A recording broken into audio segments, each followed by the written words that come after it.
Visakha beach రోడ్లోని ఒక అపార్ట్మెంట్లోని 9వ అంతస్తులో బుధవారం ఉదయం అగ్ని ప్రమాదం సంభవించింది. నోవాటెల్ హోటల్ వెనుక ఉన్న ఫార్చ్యూన్ బీచ్ ఫ్రంట్ అపార్ట్మెంట్లోని ఫ్లాట్ నెంబర్ 905లో ఈ సంఘటన చోటు చేసుకుంది.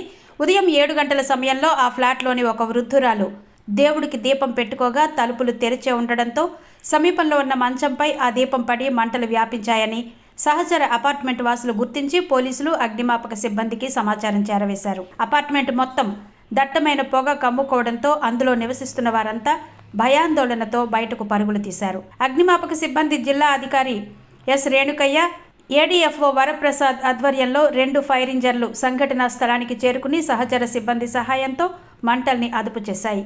9వ అంతస్తులోని ఫ్లాట్ సామగ్రి మొత్తం అగ్నికి ఆహుతైంది. స్పాంజ్ బెడ్పై దీపం పడడంతో 905 ఫ్లాట్ మొత్తం మంటలు వ్యాపించి సీలింగ్, ఇంటీరియర్ మొత్తం దెబ్బతిందని, అంతకు మించి మరెలాంటి భారీ నష్టం జరగలేదని అధికారులు అంచనా వేశారు.